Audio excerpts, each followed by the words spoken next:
late, you're alone, and you just want to talk about anime. Operators are standing by. OCA. Need someone who really gets you? Someone who won't judge your shelf size? Call now and connect with a certified OCA host. They're funny, they're knowledgeable, and they're ready to talk physical media.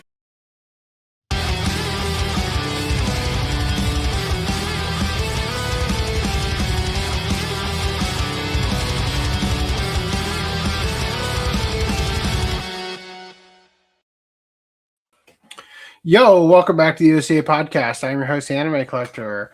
Joining me tonight is Random 11. Hello. Sexy voice. Reese as well. I just felt like that was the most appropriate thing for a Mother's Day podcast because I couldn't make one. Oh, yeah. Also, Footnum. Ready to talk physical media. And Greenline. And we'll totally ignore your lack of shelf space. Your shelf. And shelf size. So it's fine. Did you were you able to download your export from Sora? Yeah, I think so.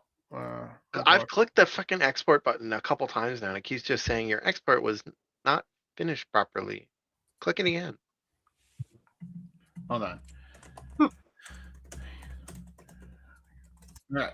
So it looks like our support ticket's getting handled. We don't need to deal with that on everybody else's radar. Okay, guys, thank you.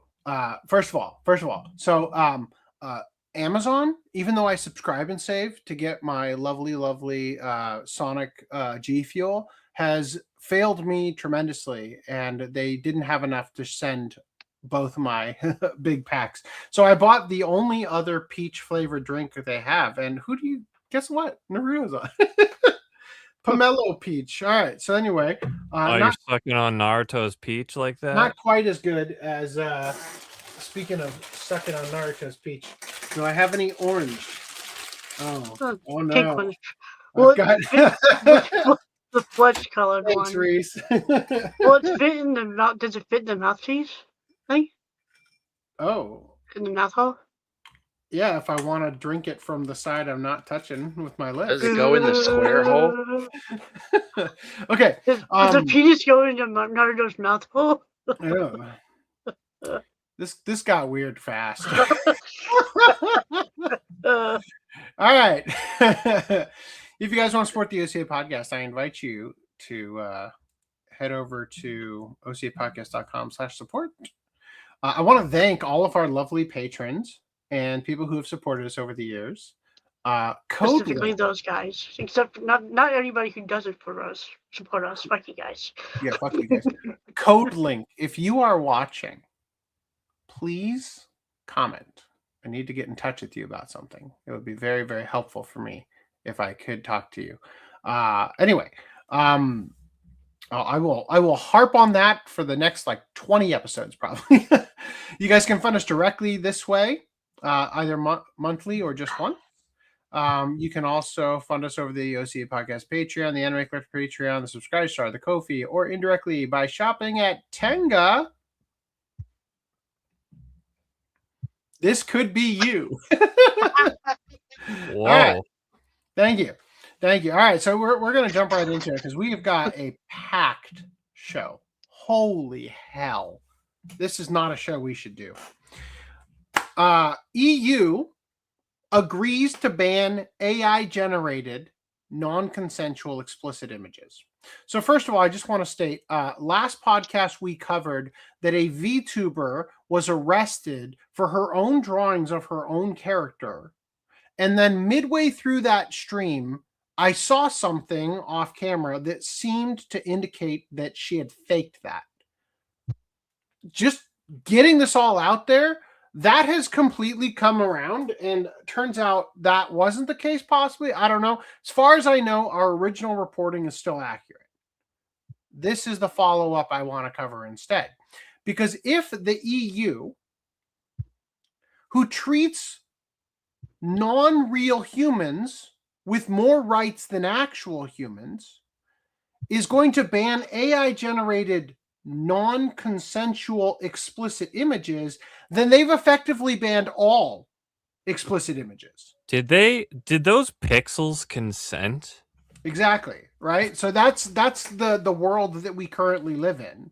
I mean, if I had to make a guess, they probably mean like if I took your face and then I made you like give Randy a handy, and then there you go. Like, fuck this thumbnail. Nice rhyme. That's definitely illegal, and that is not allowed to happen. If I had to make a guess as to what they mean by it. What they mean by that. There's going to be a Randy-colored glory hole behind me. I'll be reporting it to the UK for sure. Is that good? Is that good? Where's the UK license? You photo license? This guy's going to be showing up for your house. You have a license for that, Wank? Okay. All right, the European Union has reached a provisional agreement to revise its AI regulations, including a new ban on AI systems used to generate explicit images of people without consent.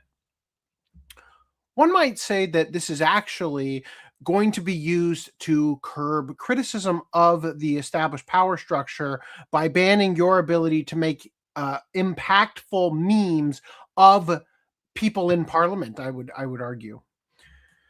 According to Reuters, EU member states and European Parliament negotiators agreed on the revisions on May 7th as part of updates to the EU AI Act, widely regarded as the world's first comprehensive AI regulation framework.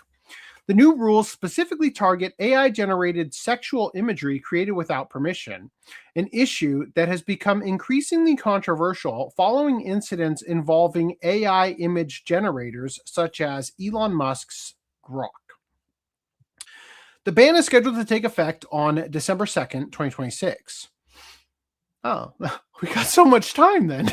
This episode won't be banned in the EU for several months. That's great. Oh boy. The agreement will also require watermark labeling for AI-generated content beginning on the same date. At the same time, the EU agreed to relax or delay certain other portions of the AI law after criticism from industry groups that overlapping regulations and bureaucratic requirements were hurting competitiveness. Following 9 hours of negotiations, lawmakers agreed to postpone implementation of rules governing high-risk AI systems, including those related to biometric identification, critical infrastructure, and law enforcement, from August 2026 to December 2027. Oh, God. My wife is texting me. She wants to know what the name of the gang, the very real gang of white kids at my school was called. I needed to remind her. Okay. The revised agreement also excludes some machine systems from the AI Act scope if they already covered under separate if they are already covered under separate sector-specific regulations, a move viewed as a concession to industry concerns. God damn it.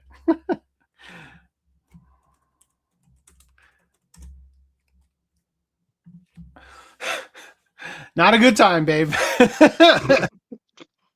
By the way, did you guys see that they updated something on StreamYard? Oh, so what the fuck? How did it get so tiny? Running away. They updated something on StreamYard. So now when we've clicked on a comment, it's now faded. See that? Yeah. Ooh. Oh, Yeah, that's cool. what happened. Okay. Yeah. I never I was gonna noticed. I They noticed just it added was that. faded out, and I was like, why is it faded? Yeah. So that allows us to know if we've put one that helps us to know where we left off and all that shit we've been wanting for all this time. Yeah, it's good. Anyway. Oh, that's cool. Yeah, in the sidebar there. Yeah. Left on red. Yep. So Luigi, if you're here, expect all of yours to remain unfaded. All right. Cyprus Deputy Minister for European Affairs, Marilina Raona, stated today's agreement will significantly support companies by reducing ongoing compliance costs. Meanwhile, Dutch European Parliament member Kim van Sparentak framed the new restrictions as a major step against abusive AI applications, stating, quote, "By the end of this year, everyone, especially women and girls, will be protected from malicious nude editing apps that are widely circulating in the EU. God, when are we going to protect them from the migrant rapists? Huh? Like, today, we have drawn a clear line against the violence towards people and children." Children aren't people, so, you know, I don't know what the fuck that's about. Is it because not all women identify as women? Like, what the fuck? The revised law still requires formal approval from EU governments and the European Parliament over the coming months. Although critics argue the revisions show the EU yielding to pressure from major tech companies, the EU AI Act is still widely considered the strictest AI regulatory framework in the world.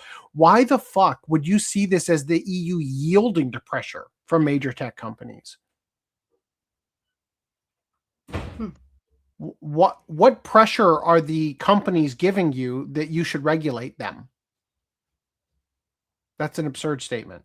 I don't get it. Any thoughts on that? Nope. I used to think that, you know, those countries were more tolerable. But, you know, because I always thought if, you know, America goes tits up, you could always go to Europe or Canada. Yep. It's like, no, actually, those places are worse. One might say that President Trump has already succeeded in making America the most great country on the planet, just by virtue of not racing downhill like the rest of the world. I don't know. I do kind of see a point in, like, when it gets to the point where AI is indistinguishable from real footage, we're going to have some problems. But also, I think that any laws that are created should be left open wide enough that as long as it's made clear that it's AI or it's not real, then it should be fine. Mm-hmm. Right? Because it's like, then it becomes freedom of expression and First Amendment territory.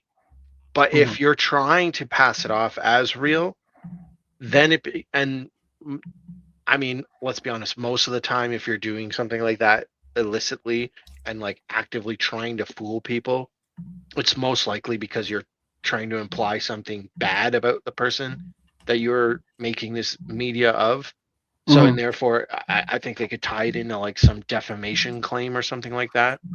Yeah, totally. The only issue with that is that they are showing their hand by paying lip service to giving a shit about this.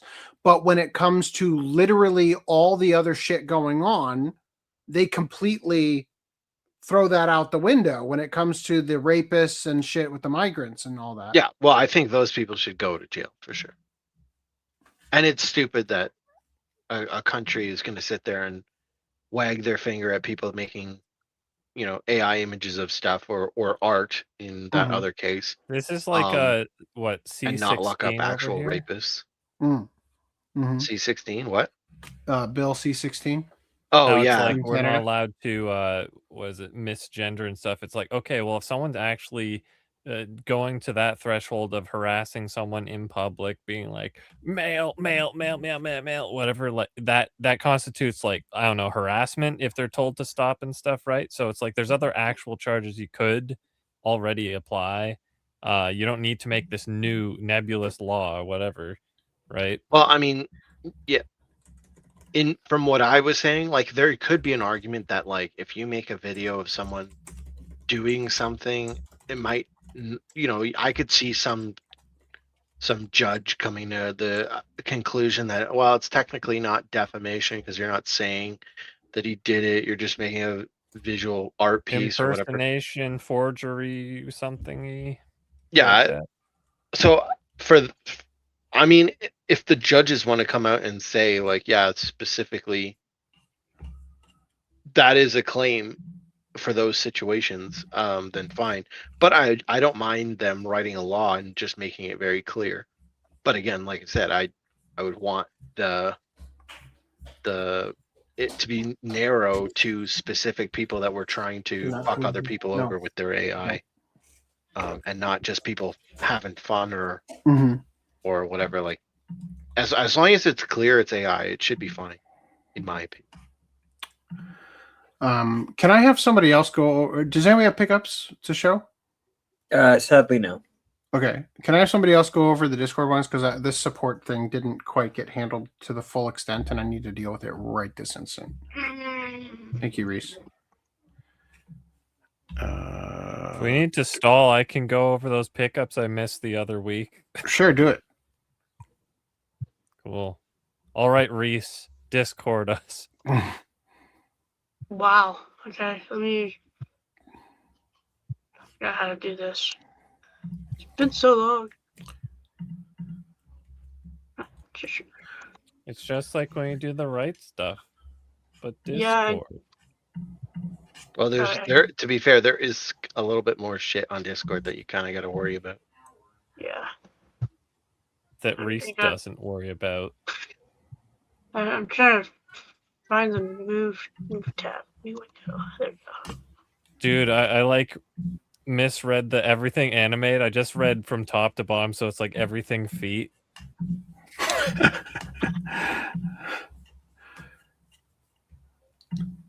Randy's worst nightmare. Discord. There you go. Where am I going? Pickups. Well, yeah, pickups. Episode 352. Yeah. Right there with Danny. Start there. Yeah. But Frida wanted to do something. Oh, okay.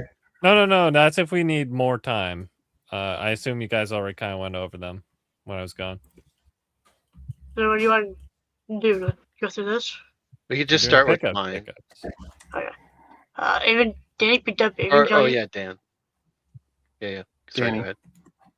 Yeah, 3.33 from Funimation. I bet that cost a pretty penny. Being new and sealed. Randy picked up toys. Amazon. Wow. How dismissive. And of Reese, no less. Are those your gift with purchases? No, those are Lego does minifig blind boxes, but they're not like actually blind. You can scan the barcode on the back of them and figure out what they are.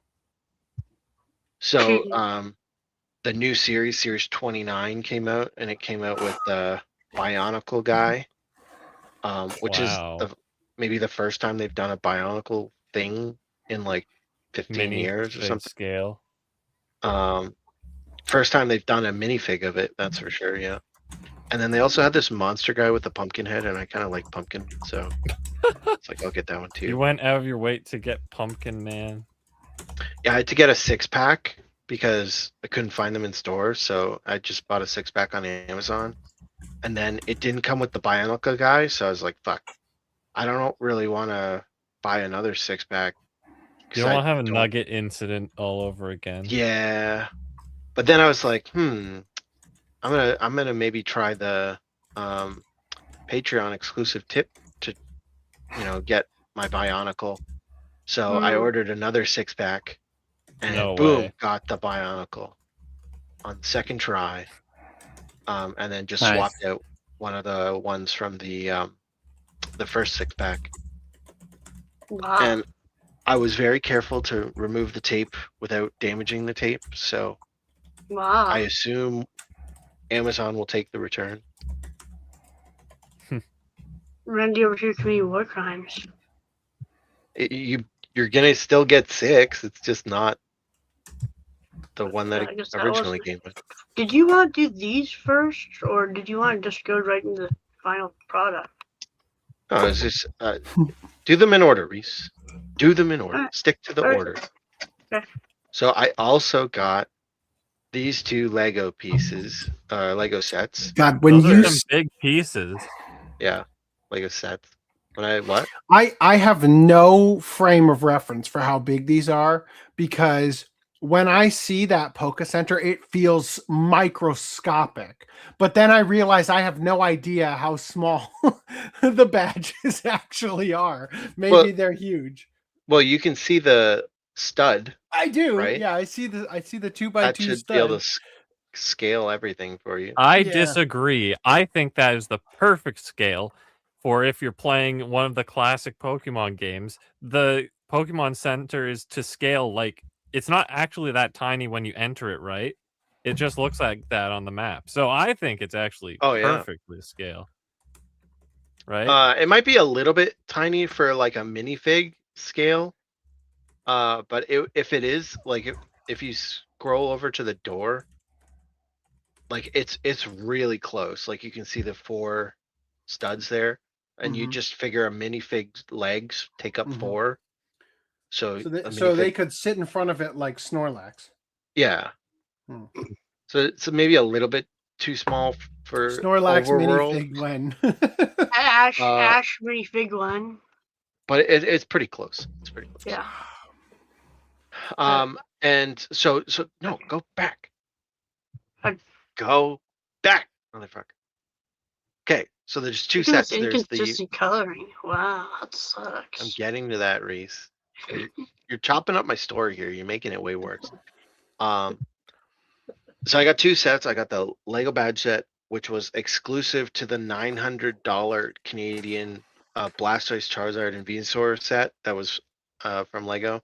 It was a free with purchase thing with that, but I did not want to pay $900 for a very large set that I did not actually like. And then there was also the Pokemon Center, which was a bonus for if you had Lego points. So yeah, I think it was like 2,500 Lego points, but I don't purchase things on Lego.com, so I didn't have any Lego points. And it's also now sold out. He's not Reese. So if you wanted to buy them secondhand, Canadian shipped, it would be probably about $300. But Lego allows you to purchase the individual pieces from their website. And through that, it only cost me about $100 to purchase all of the pieces for the set. With the exception of a couple pieces that I had to swap out a color for. But most of them don't matter. And yes, the one largest piece is the one that Reese is kind of hovering over, the Thunder Badge.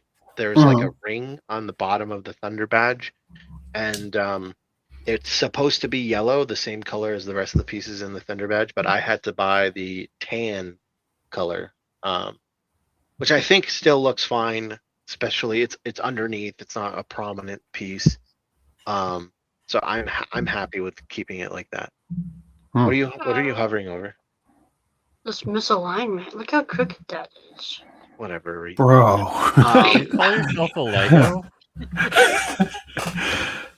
The go back, Reese. Go back. The actual yellow piece for that Thunder Badge is only available in the badge set, and ironically in the $900 Pokemon Charizard, Blastoise, Venusaur set. So because I don't have either of those official sets, I don't have the piece, and because they're only in those 2 sets, which require you to spend at least $900 to get either set, the piece alone by itself is actually worth a lot of money, like on secondhand markets. So it was like $50 just for that one piece. So I said fuck that, and I'm happy with the slightly off-colored version. That was the one piece this whole time. Yeah, Luffy's been looking for it the whole time. It's been at Lego. It's been in Germany, or Denmark. But yes, so all in all, it was about $100. There were a couple other pieces that I couldn't get in the same color. That blue disc wasn't from Lego on the Cascade badge. I purchased a slightly darker blue, which I think you'll see a bit later. But I was able to purchase a couple other ones that I was missing from the Lego store on the secondhand market that for about $10. So all in, we're at $110. And so now the biggest missing piece is that yellow piece. Okay, now we can go to the next picture. So I have a $1 billion idea. When are they going to make a Pokemon Lego game? Yeah. Well, they just came out with a Batman Arkham Asylum game. So who knows? Like, I mean, that's not And out that's yet. Pokemon. That's not isn't out it yet. out? Not yet. It's out Comes soon. out it's like on the 22nd for everything except for the Switch 2. Okay, it's out in a week and a half. But anyway, so yeah, never say never. So the Pokemon Center. Sorry, the only other downside to buying the pieces is that you don't get the stickers. And most of the stickers, I'd say, are acceptable losses, except the Pokemon Center one on the top there. I think that is otherwise just a red disc. So I think it really behooves the set to have that sticker there. And so what I did was I got some label paper, like that you use for like mailing shit, and I just printed out the sticker and stuck it on there myself. Cut it out with a pair of scissors. I think I did a pretty good job. Yeah. The print could have been a little bit better. I probably should have done like a vivid print or whatever, because it's kind of not really Not solid. color matching. Saturated. Definitely not color matching. But anyway, I do have access to a cricut machine, whatever. And so I may eventually get it where I cut out the white pieces in like a vinyl thing and just stick that on there, and then I won't have to worry about the color match because it'll just be the white, and you'll see the red through underneath. But this was the quick and dirty version. Also, notably on the set, those doors for the Pokemon Center open by sliding out the lights on the top corners there. Those two pieces like kind of slide out and pull the doors open. Whoa. So you pull them and then it slides, or you twist them and they go in? No, it slides. They're like on a floating piece. Like so. Yeah. Reese, the yellow light in the top left there. Mm-hmm. Yeah, you pull that thing. Yeah, you slide it to the left, and it kind of that whole piece is like connected to the inside is connected to that door piece. So this is all. Yeah. Yeah, like it's basically like Yeah. Yeah, it's a very thin little thing, and it kind of hangs over like an L, and so it just pulls the door into like a little pocket that's in the front there. Yeah, so they open and close, which is kind of wow. cool. They're actually engineering things in Lego. That's crazy. Okay, next. There was a couple other stickers for that set. But sorry, I don't think there were. Zoom in again. Let me. I'm trying to understand. So when you pull those out and they slide, hold on. No, go to the door. The door is clearly on white studs. Yeah. So does it just leave a hole? It's on slider studs, I would imagine. Yeah, they're on. It's on slider studs. So no, there's no hole in there. What is a slider stud? It's a plate that has inverted studs on it. It's a smooth plate on one side. Instead of having the holes for studs to go into, it has the studs to go into the doors. Yeah, but doesn't that mean that there would still be like a drop and then? Nah. Unless I imagine there's slides, there's plates on the bottom sides of the doors, and they are sitting on top of plates underneath here. So it's got a nice smooth slide to it. It was nice of you to leave that pube on the plant in the front there. That's it's a little hair, but it's not curly enough to be a pube.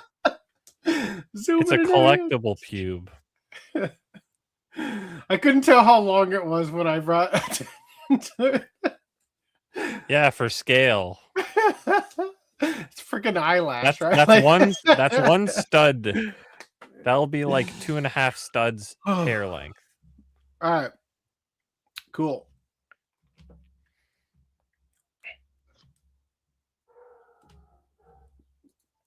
So this is the underside of the badges. Yes. So this is the backside of the badge set. Mhm. They were so those two on the corners, the two lighter gray Mhm. squares, were also pieces that I couldn't get in the original color. They were supposed to be that dark gray color on the 1x1s. For some reason, you'd think it would be black. You'd think all of these pieces would be black, and those gold like round studs you'd think would be 1x1 black pieces. Like, I don't understand why they didn't just make everything black. Because those are the pins sticking through, and that's the blood for where you stuck your black suit Spider-Man. I cannot explain the rationale. One of the things that I really hate about modern Lego is how often they do shit like this, where they just shove a bunch of pieces together in an arrangement that you can clearly see all the imperfections and like it just never looks good. The flat on flat like that. Yeah. I'd almost prefer if there was a base plate under, like, that you could stick it on. You know what I mean? Like, yeah. I think some of the sets have like hidden details. Like, I know there's a set with Slinky the dog from Toy Story that has like inside of it they've got little like 1x1 studs of random colors, but if you look at the colors, it's actually like, oh, this one stands coordinated for to the other characters. Yeah, this one's for Buzz Lightyear, this one's for Woody, and all that kind of stuff. So maybe there's some hidden meaning towards whatever the fuck this is. There's no hidden meaning. I don't think there's any hidden meaning here. Yeah, I don't know. This looks retarded. Honestly, if I had have realized what was going on beforehand, when I was buying the pieces, I probably would have subbed these out for black pieces. Are these IVs and EVs?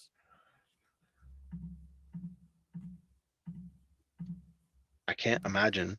Is that the health bar increasing? Again, I don't see that being the case. Also, you only have 6 Pokemon, so... Well, there's 6 red thingamajings, 6 gold. Oh, fair enough. I mean, technically, yeah, the other 2 are just squares. I don't know. I didn't make the set. I can only guess. You did make the set. Did you not make it? I didn't design the set. Did you get your sweatshop to make it for you? No. What the hell? This is I was expecting Lego. I was like, where the fuck is this from? This is Burger King's May the 4th Be With You Grogu and Mandalorian combo thing. It was gross. I don't suggest anyone buy it. Why? But it did come. You bought the entire friggin' lineup. I had to try everything, but it was gross. The Whopper came with barbecue sauce on it and deep fried pickles, which was gross. The cheese tater tot things were like super cheesy, like powder cheese flavored, and it was gross. Their chicken fingers or chicken fries have always been bad. They're just like cardboard. And their cookie shake tasted like those dollar store like vanilla frosted cookies mixed up into a soup, because it was all melted by the time I ate it. So yeah, it was just all in all disgusting. But I did get the cup, and then I realized that. So I bought that large set just because I was like, well, what the fuck, I'll get everything. Not realizing that there's a cup that comes with the large set and then a different cup that comes with the smaller set. So then later I had to go back and get the smaller item. I just got the Whopper, but this time I subbed out the deep fried shit, so it was a normal Whopper essentially. And I are these just paper cups? Grogu cup. No, they're plastic cups. Oh. They're plastic collector cups.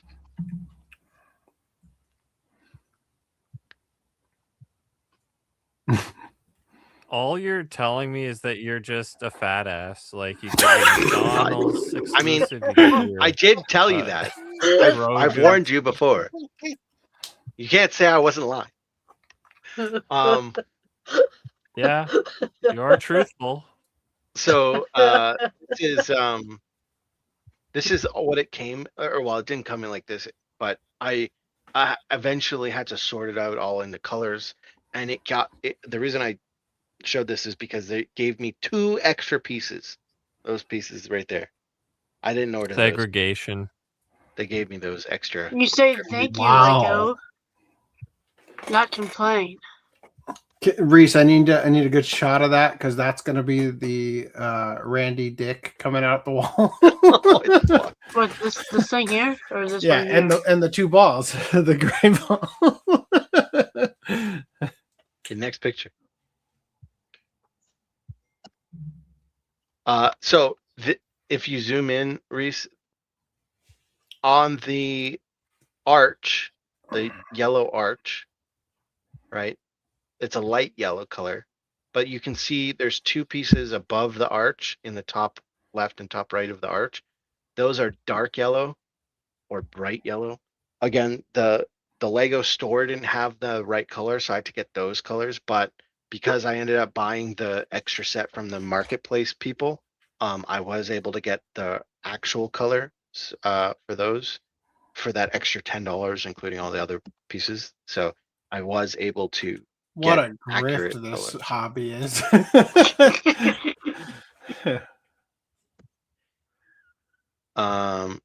These 2 pieces. So this is the area where the doors slide back and forth, and these 2 pieces were supposed to be black, but I got them in green. But you also can't ever fucking see them. So What 2 pieces? Whatever. Oh, these colored ones. Yeah. Okay. I don't care that they're green. They're basically hidden. And then the corner corner pieces.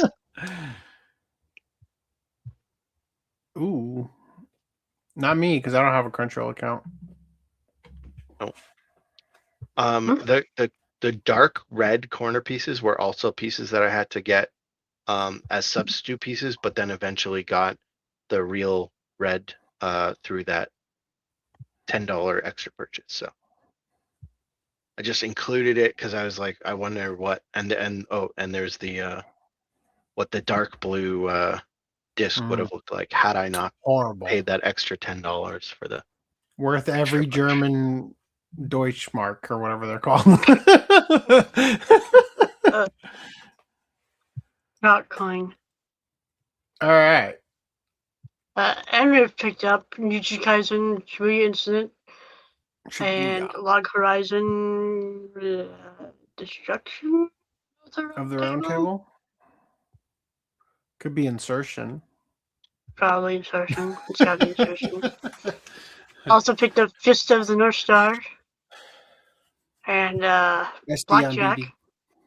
Regular Yeah, BD. just, yeah. Nice. And also, I hope you enjoy. $38.99. I can't tell if this is the Blu-ray or the 4K. Right on the slipcover. I don't know. Let me see. Is it the Blu-ray or the 4K? I got it right here. It is the Blu-ray. And I uploaded the photos of what it looks like when you pull the doors open, so you can see the wings of the light thing. Is that where you stick your own hole? It doesn't make any sense to me. You did make it Tenga colored, so I'll just say. And then the next, that's what the door piece looks like as it slides back and forth.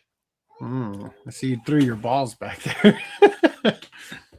And you can see, to answer your question, that's what the stud thing looks like, right? The slider thing. And so it doesn't make a groove, but it is a step down if you scroll up. Yeah, clearly it is. I was right. See? I was right. Hashtag AC was right. Things are going swimmingly over here with my customer. Did I stall enough for you? They're going, yes. I mean, I think we can.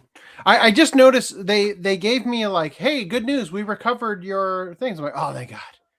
Why are there only 5? I'm like, I still need this episode, this episode, this episode, this episode. They're like, great, we found another 20. I'm like, keep going. Like, we'll see if we get there, and then I'll give them a huge shout out on the podcast.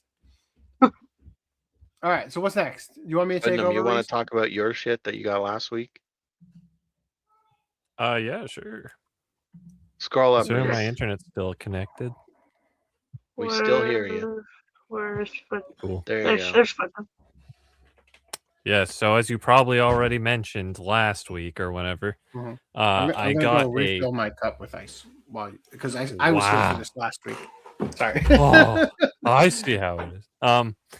So I made a media OCD order, and they didn't give me a shipping notification, so I had a nice surprise the one day, even though I had to pay customs on it. So, yippee! Wait, you had to pay customs on this from Media OCD? Yeah. Did you get charged tax? Yes. Wait. No. Wait, did wait. you get Media OCD charges tax? You shouldn't have had to pay import fees. Well, that's a question. I'll look that up after I go over this. Anyway, so the only exclusive slipcase I actually got was the Bubblegum Crash, apparently, and I don't know what struggles you guys had making the slipcases, but it seemed fine to me. But then again, I also put together those stupid steelbook plastic protector thingies, which is basically the same unfolding technique. So maybe I'm just more used to it. The problem is a little bit of overlap, like a little overspin, like they put too much glue in where the slipcover connects to the other, like it wraps around and connects to the other side. That's fine. They'll put and spills out or something. They'll put like a little too much glue in, and it'll like stick to the back of it instead of just being underneath the flap. It'll like come out and it'll like glue the front and the back of the slipcover together on the inside of the where it's folded.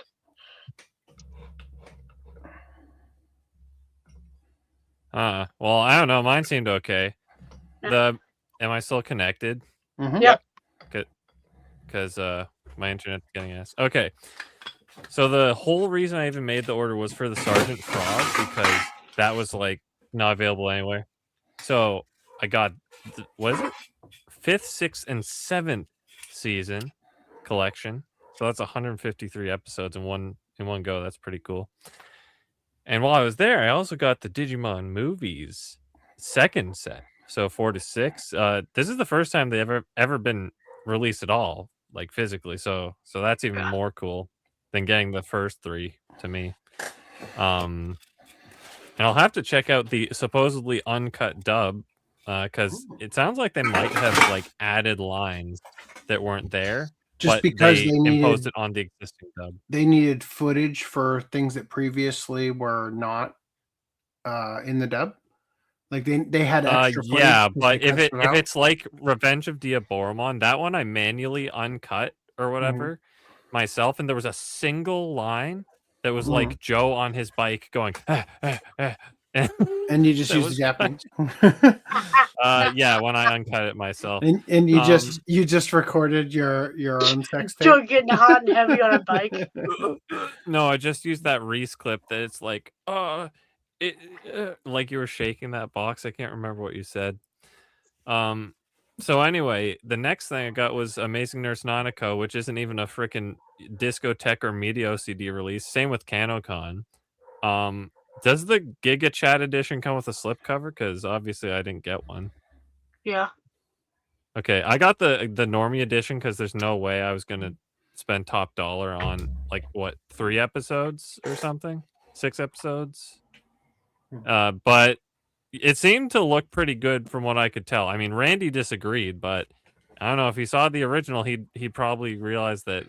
No, and I admitted that too. I said it probably does look better than the original. Yeah, you don't see any like fuzziness and artifacting and stuff. It's like it has a weird look to it for me. It looks like really. Some of the lines are really straight. And also desaturated, like they're not really dark, and it kind of, I don't know, it's just like it looks like it was AI like Enhanced. upscaled. Yeah. There is something weird going on with it. And this is the common thing with me, is that like if I'm watching an old anime, I kind of like it when it looks like its age. You know what I mean? Like I like to be able to see the film grain and like sometimes even a shitty quality transfer, you know. Yeah. Cube that got left on the slide when it got scanned in. That chef's kiss when that happens. Well, with digital, all you're gonna get is like compression artifacts and stuff, so I don't mind. Hold usually. on, Enriv. Hold on, we got to catch up on some of this chat. First of all, Old Man says I have an email account I only use for anime, and I received a phishing email to that address. I wonder if it's because of the Crunchyroll data breach a while ago. Yeah, definitely. J2 Vegas says, so you 3D printed parts for a Pokemon Center? No, I like the garlic chicken fries. Is there a Dragon Ball Lego set? No. No. Cool Tucci says One Piece is the only Lego anime tie anime thing, and it's not even technically the anime, it's the live action. To my understanding. Wouldn't it be funny if Lego they had done racist. a whole Cowboy Bebop live action? Like God. Okay, this one's called Welcome to the Ouch, Motherfucker. The only one I would buy is if they get a decently detailed swordfish. That would be the only one I would pick up if they did Cowboy Bebop. And Roof maybe says, the Bebop, but definitely the swordfish. And Roof says, nice to see Media Blasters is getting better with remastering. I was really disappointed with Home Sweet Orgies Blu-ray. You are correct. Oh, you know, it really sucks being an anime fan when Home Sweet Orgy has disappointing masters. Pour one out for Home Sweet Orgy. Home Sweet Orgy is classic. How could they do that? No, they did a horrible job. That was a classic transferring anime. What was the one that we covered that they transferred? That was Doomed Megalopolis, I think it was. It looked like, and they had like the gall of like making fun of the person calling them out on Twitter. It's like, no, dumbass, you're not understanding. No. That was them going in their full retard spiral where they're like, why is it cropped like that? It's supposed to be cropped this way. It's like, I'm taking a picture of the screen. Yeah. And I had to like Photoshop it to show them how they were fucking stupid or whatever. God. Well, needless to say, I'm pretty sure they're not doing the remastering. That's why it looks great now. The Media OCD site, as I said in the description, cites that it was what did I say? AstroRes upscale, and I'm inclined to believe it because the Kanokon, it just straight up looks HD to me. I think the TV series never got it was never done in HD. The two OVAs were or at least they had a Blu-ray in Japan. But yeah, no, this remaster looks really freaking good. So I'm happy with that. It's like the definitive Kanokon. And what was the one after that? And then Project A-ko. All of you cucks bought your individuals, but it was I, Dio, who got the complete collection because I procrastinated on buying it. I don't know if I bought it at all, to be honest. I'm happy with my sets from ages ago. You know what? I still haven't popped the discs. You really should not be. The Blu-rays are phenomenal. I'm sure it's great. Yeah, they look so fucking good. I downloaded rips from the discotheque releases. You just confessed to that on stream. Whoa, I got them off of Naya. Don't say that. Haven't you seen the graveyard of all of the websites that have been going down recently? Good job, Reese. Don't broadcast the secret knowledge. You played yourself. The ancient scrolls, the secret text. I haven't actually previewed any of these besides, I guess you could say, the screenshots I got for those Media Blasters ones. So, yep, there you go. That's the autistic detail version. Cool. Did we get through the non-Footnum ones that were after that? Like, yeah, we did. Yep. Okay, cool. We went all through. Great. All right, you guys ready for our next topic? GameStop proposes to acquire eBay at $125 per share.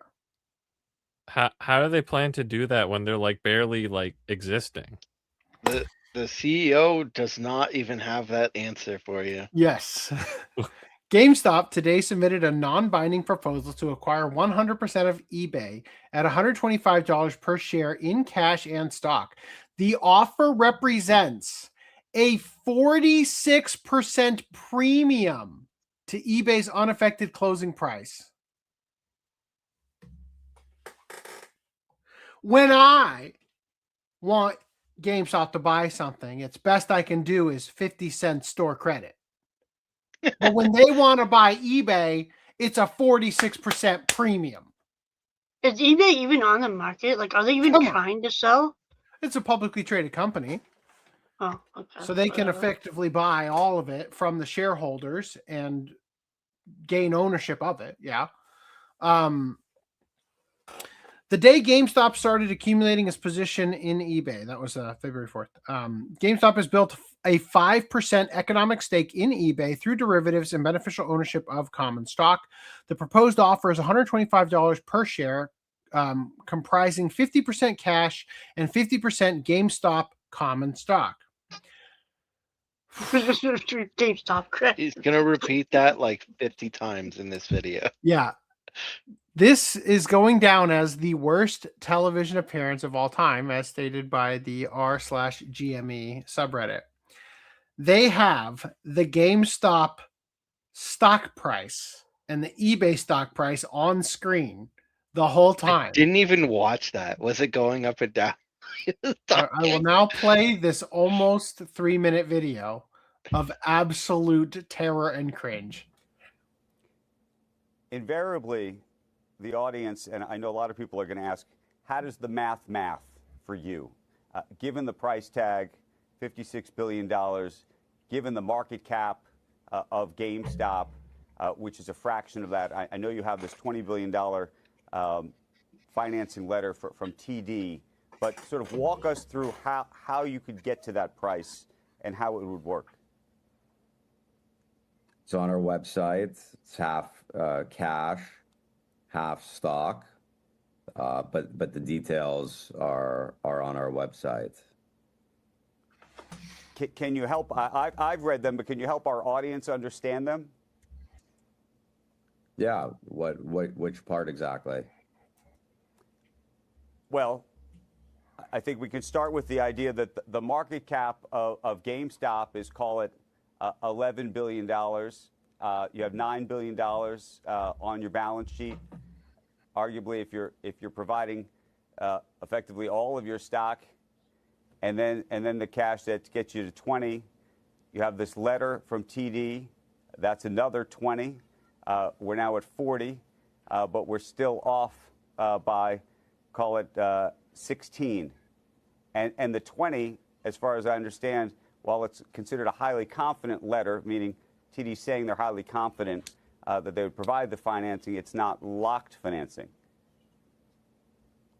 Yeah, we'll see what happens.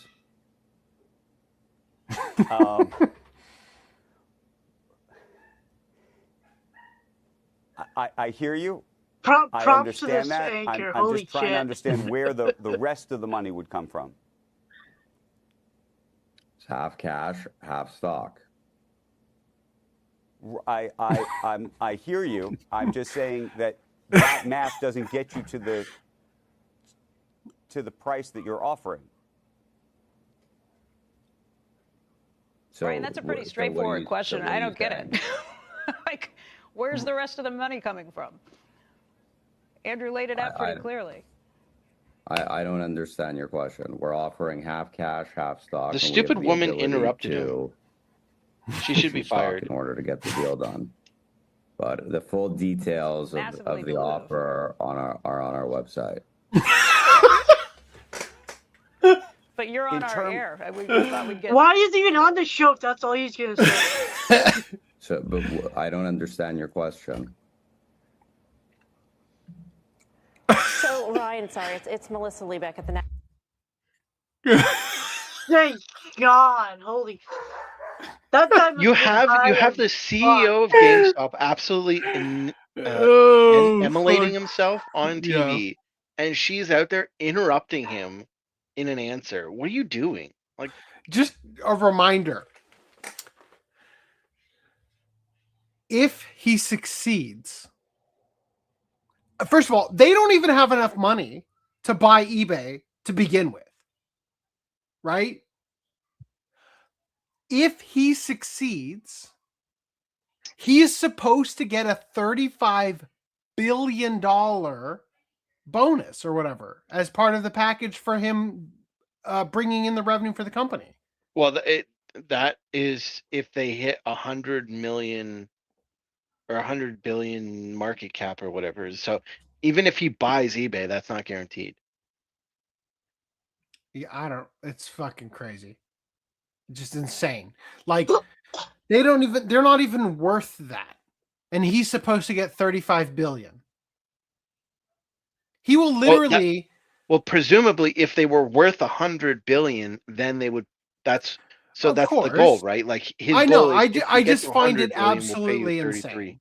It's just absolutely, and like it seems so clear to me that this guy, who by the way, if you recall, was previously the owner or CEO or whatever of Chewy.com, sells you factory direct dog food to your goddamn front door, that this guy is going to take GameStop to the next level by buying eBay. Now, look, there are some reasons for why a partnership with eBay could be a good idea, and here's why.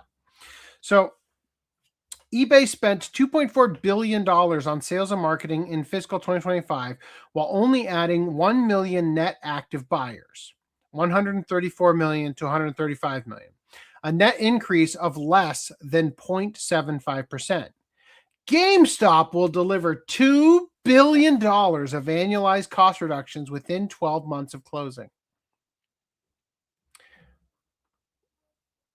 Aside from the fraud, how much does it cost to run eBay?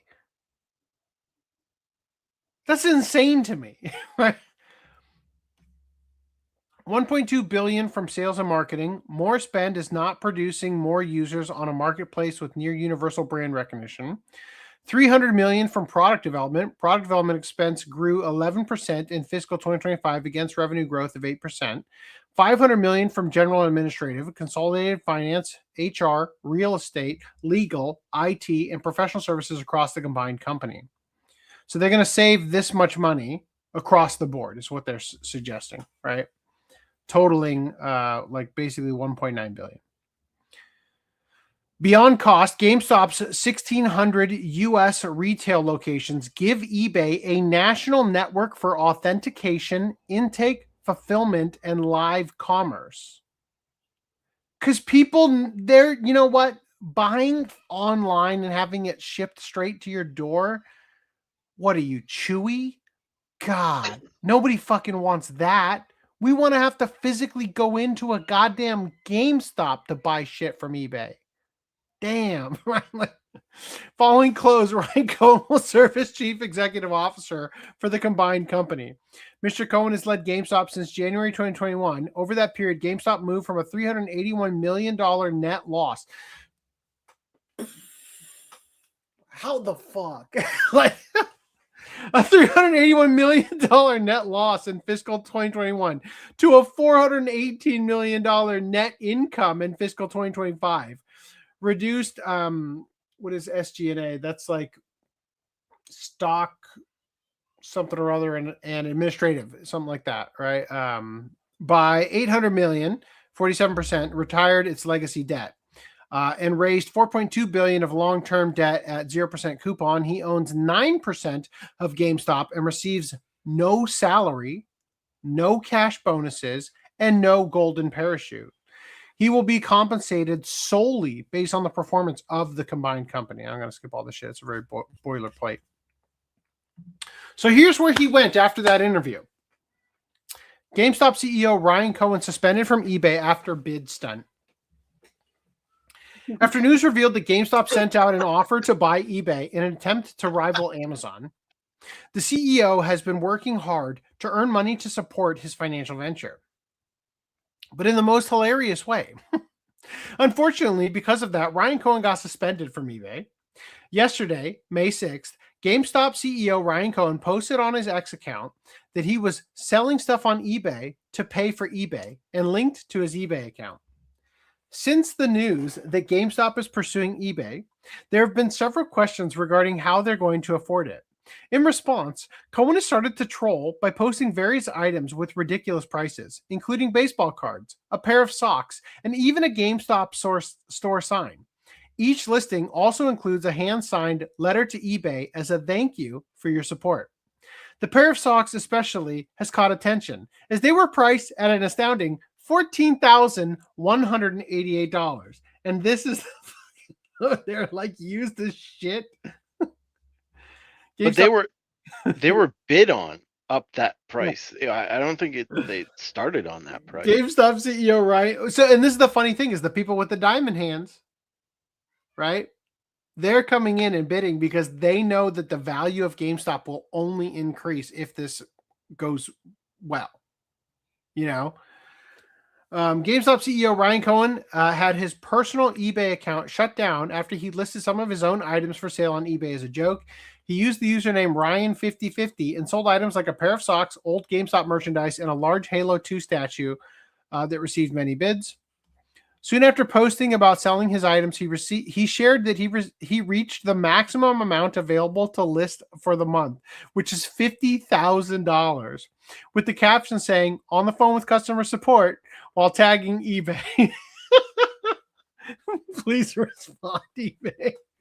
And while the community has had several laughs over this trolling behavior, not everyone thought it was funny. Following his selling spree, Cohen posted that his account was suspended alongside an image of an apparent notice that claims the decision was made, quote, because of activity that we believe was putting the eBay community at risk. At the time of writing, and from a few comments and viral posts, it seems like the account is back up and running with bids in place for various items Cohen has put for sale. Either Cohen's account was reinstated despite the notice saying he was permanently suspended, or it's just another stunt. It looks like the socks are not there anymore. It's Damn, the socks that they got away. I wanted to see if how many bids it was at, but they're Adidas. I bet Top those quality. socks are. I bet the socks is what caused the. If the suspension actually happened or whatever, I bet it was the socks that did it. $14,000 for like who's paying $14,000 for a pair of used socks? Is he selling coke on eBay? Maybe. Based on that interview, he's doing something. You know. I was gonna say it was weird though. It might be fixed now, I guess. But yesterday or the day before, when it said he was banned, I looked and it's like, oh, it's still there. So they must have put him back. But then I linked his page to someone on a Discord of mine, and he's like, oh, no, it's not there. And I looked again, and I'm like, oh shit, it's not there. And so what had happened was, on PC, it was showing, but on your phone's app, like on the iOS app for eBay, it wouldn't show him. It would just like show nothing or show his account, but it would show no items. It was kind of weird. He was like in a quasi banned state, I guess. But on PC or in the Safari browser, it was fine. It would show up. So, in other news, we don't have any comments, just we do. Okay, what do we got here? They doom scale anime at Media OCD. What's it called again? Domesday? The Domesday thing? Yeah, that's the VHS recorder. Yeah, like Laserdisc. I think it's Laserdisc. Yeah, it's both. They're both, but yeah. Okay. I hope more companies. That's not make upscaling. That's just AstroRes. recording. Yeah, and not just Media OCD. Only because there's only so many anime they can remaster at one time. Yeah, they're doing a great job though. Anime Gay has all the Pirates anime you can watch. No thanks. Do you mean anime guy? What the fuck? GameStop is scamming people with Pokemon cards. He must be using that new math or meth. His business plan is to dump all GameStop inventory onto eBay, selling retro games, Funko Pop, and whatever industry and whatever inventory on. Honestly, it'd be a better strategy than even trying to buy eBay. You know, just put all this shit on eBay. Let people bid. Oh, my Pokemon grade 5 Pikachu card with a dog piddle on it. All right. Can I get a small loan of $35 billion? I'll pay it back next Tuesday. You can trust me, bro. GameStop CEO probably. The only money he makes may be from selling junk on eBay. Yeah, right. Well, it's a decent living if you could sell your socks for 14 grand. All right. Here we go. Disney cruise ship staffers among 28 arrested in a massive child porn operation. You mean Sting? That's a weird phrasing.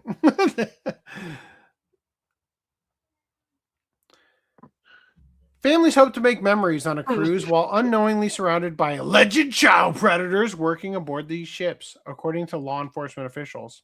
I feel like I have to say it every 2 weeks. Where do the predators go? Where the children are. I wonder if there's any children on a goddamn Disney cruise ship. Like, come on. Oh, man. U.S. Customs and Border Protection boarded 5 cruise ships, including a Disney cruise, docked in San Diego between April 23rd and 25th as part of an ongoing child sexual exploitation material enforcement operation. CBC spokesperson told the California Post, which is really just the New York Post, but California edition. After boarding the vessels and interviewing 26 suspected crew members from the Philippines, one suspected crew member from Portugal and one from Indonesia, officers confirmed all subjects were involved in either the receipt, possession, transportation, distribution, or viewing of CSEM or child pornography. What's up, babe? Oh, yeah, no, you're not, babe. What's up? No, you don't need anything. No. It's Mother's Day. You should give your mother a hug. She will love it. All right, fine. I miss you whenever you do it too. I know. Thank you for your hug. Okay, yeah, I know that's the real thing. You just want to be on camera and get some attention. I knew it. All right, close the door, please. Oh, yeah. Okay, CBP canceled their visas, and these criminals are being removed from our country. The spokesperson continued. It's great that they're just getting a slap on the wrist. I love that. That's thanks, CBP. Next time, going guns blazing. How about that? We have a...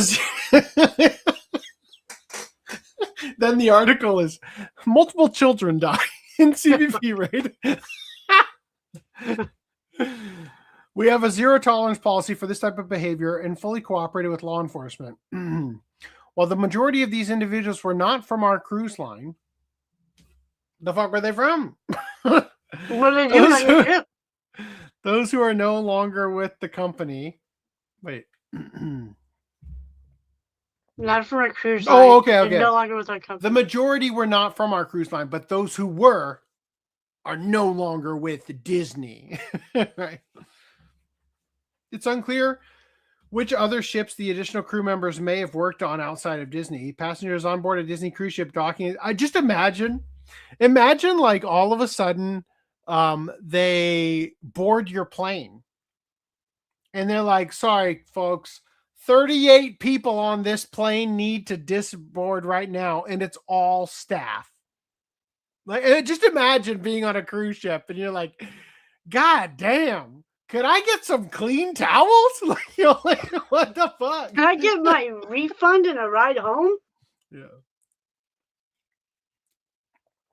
Passengers aboard a Disney cruise ship docking in San Diego were stunned as they documented multiple employees getting arrested last month.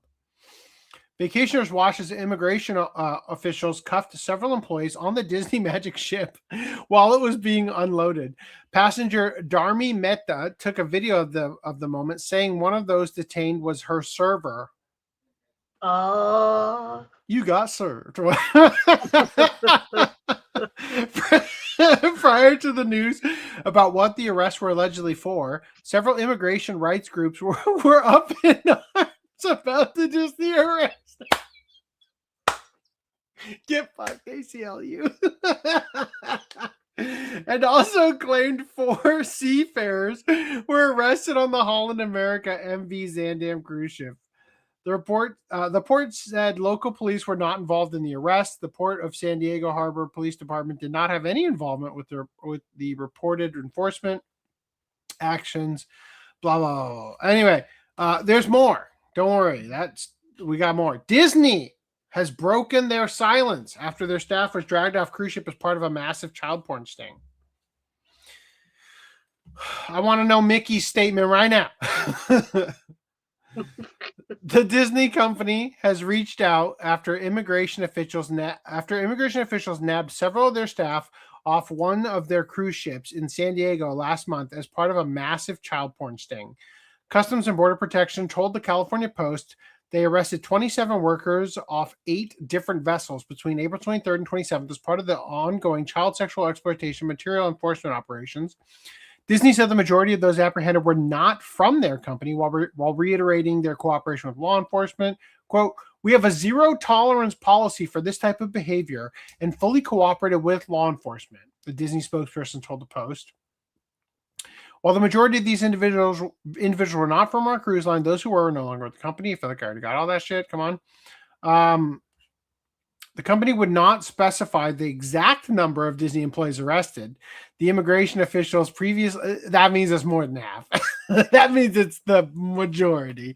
The immigration officials previously arrested the workers in front of stunned cruise ship passengers. Passenger, blah, blah. This is just a recap of the same. Oh, there she is.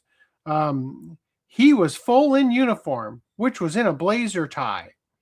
Some of the other employees were still in their chef's uniforms with their name tags on it. She called the arrest really unsettling. Damn.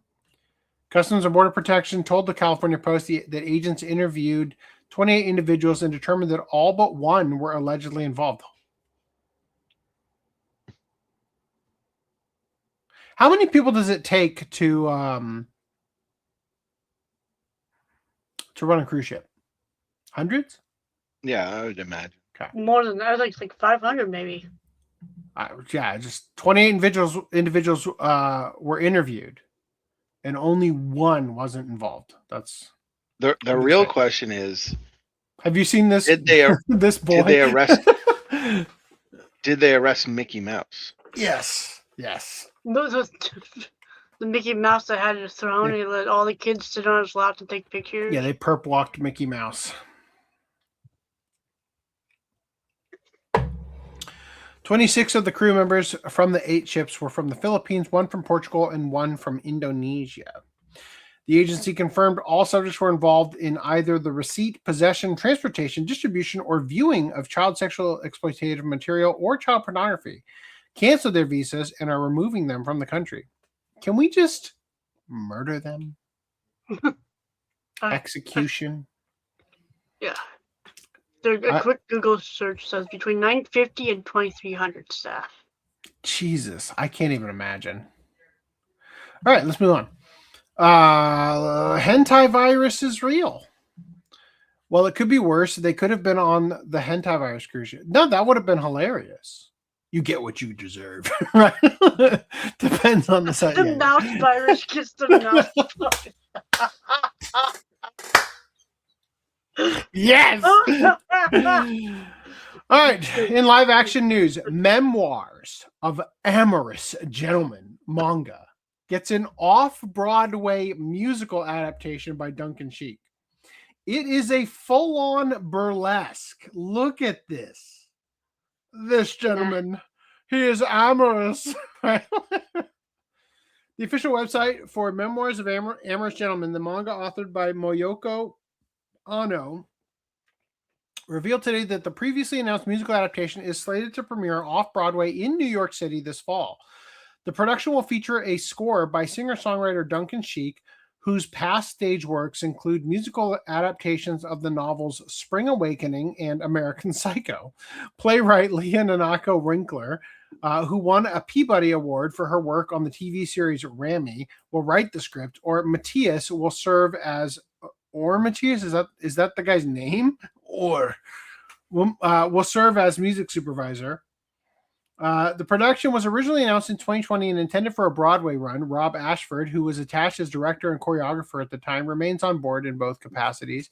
Antonio Marion serves as executive producer, with Kenny Kurokawa and Raymond as producers. Nobu Matsukura, Shin Yamada, Yuan Ando, blah blah blah. They're all listed as associate producers. All right, here's how they describe the story. In early 20th century Paris, Colette can't escape the brothel where she works at as a prostitute.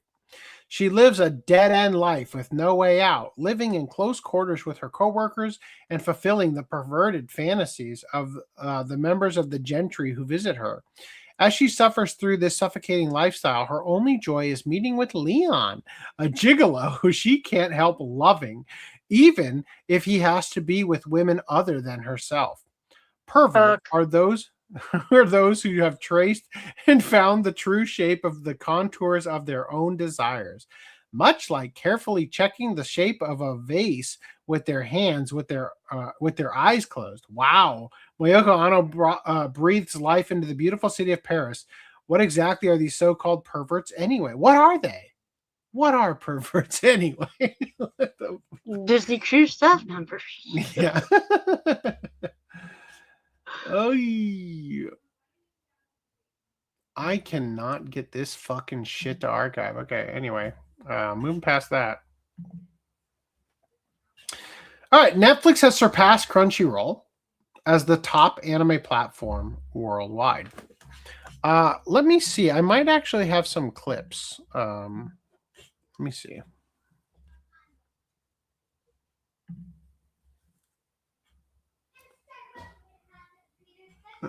Oh, I do. Holy shit. A fuck ton of water just poured onto my foot from the ice melting. Whoa. All right. So this is from podcast 288. So according to a survey of over 4,000 Americans earlier this year by Polygon, 76% of Gen Z anime fans watch shows on Netflix compared to 58% on Crunchyroll. This doesn't feel like news. Here's a segment from episode 141. Netflix has risen to become the leader in the market, overtaking the Nippon TV-owned Hulu Japan, which has been operational since 2011. Did that play? Did that cut off weirdly? No. Something Okay, cut off in 2011. That was weird. Anyway, yeah, so the point I'm making is that they've been trending this way for a while. Get fucked Crunchyroll. How about that? The long-running narrative that Crunchyroll is the undisputed king of anime streaming has taken a hit, as new data claims Netflix has quietly overtaken it in most major global markets. Could it be that the CEO is an Indian guy who has decided to make Indian anime instead of giving a fucking shit what people actually want out of Crunchyroll and all that bullshit? Could that be it? Could that have something to do with it? Netflix has now allegedly become the most popular platform for anime in most regions outside Japan and China. The data comes from GEM Partners 2026 Anime Global White Paper, which surveyed roughly 15,000 people across 15 countries to analyze viewing habits. The findings show Netflix ranked first in 7 out of 9 key regions, including the United States, United Kingdom, Germany, France, and Brazil, areas where Crunchyroll has traditionally been considered the go-to destination for anime fans. This shift is notable given Crunchyroll's long-standing reputation as the dedicated anime platform, boasting a massive catalog and simulcast releases that appeal directly to hardcore fans. Meanwhile, Netflix has taken a different approach, leaning heavily into high-profile executives and originals such as Cyberpunk Edgerunners and Devilman Crybaby to attract broader audiences. Yeah. Crunchyroll, why don't you work on more originals that aren't High Guardian Spice and Princess Kaina Guardian Spice or whatever the fuck that was? The numbers also line up with Netflix's own claims about its reach. The company has previously stated that more than half of its global subscribers watch anime content, suggesting that sheer scale plays a massive role in its dominance. Any thoughts? Not really. Netflix ditches exclusive anime strategy in Japan and moves towards flexible partnerships. Netflix is quietly changing how it handles anime in Japan, stepping away from its heavy focus on exclusivity and shifting toward a more flexible, partnership-driven approach with studios. Netflix is now placing less emphasis on securing full exclusive rights to anime and instead working more collaboratively with Japanese creators and companies. Yes! Physical media releases still coming out. Get fucked, Netflix. This includes co-producing titles, sharing distribution rights, and adapting to the existing structure of Japan's anime industry rather than trying to dominate it outright. Get fucked. This marks a noticeable shift in Netflix's earlier strategy, where the platform often pushed for global exclusivity as a key selling point. Now, the company appears more willing to allow anime projects to exist across multiple platforms or partners, focusing instead on long-term relationships and involvement earlier in the production process. The reasoning behind this change is tied to how anime is traditionally produced in Japan. The industry relies heavily on the production committee system, where multiple companies share funding, risk, and control. By adopting a more flexible approach, Netflix can better integrate into the system rather than forcing projects into an all-or-nothing exclusivity model. Oh, thank you. Welcome. Yes. Wow. Delicious.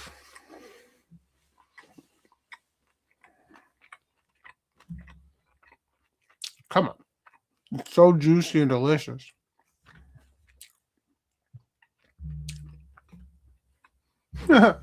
Netflix notification just popped up on my phone. Thank you. It's hard to go wrong with personalized recommendations like these. You know, it is easy to go wrong when it's clearly a Star Wars piece of shit, whatever that is, with the laser sword. Anyway. At the same time, Netflix is still actively expanding its role in anime. The company continues forming deeper partnerships with studios, including involvement in planning, financing, and global distribution, rather than just licensing finished content. This shift suggests Netflix is trying to balance two goals: maintaining its global reach while adapting to the realities of Japan's production environment, instead of locking everything behind exclusivity. The platform is now focusing on being part of the creation process itself. Wow, I feel like I got absolutely nothing out of that, but get fucked Netflix, more physical media. Right? Can I get an amen?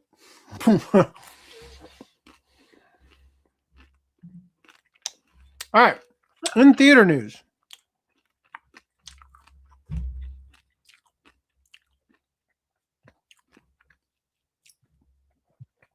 Attack on Titan: The Last Attack is re-releasing in the US and Canadian theaters on May 18th. You can get your tickets. Yes. Are there gonna be bonus scenes? There were in the original Last Attack. This is just in 4K. Mm-hmm. Oh. I mean, 4K release. hasn't it been out of print as well for a while? Out of print?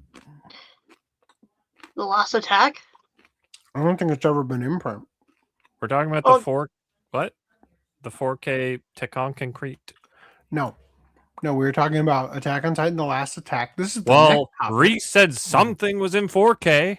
Yep. The Last Attack is screening in 4K. Oh. Well, and coincidentally, Tekkonkinkreet is also screening in 4K. G-Kids is proud to announce the acquisition of North American rights to Tekkonkinkreet. Celebrating its 20th anniversary, the cult classic returns to theaters May 31st and June 1st in an all-new 4K remaster. Now this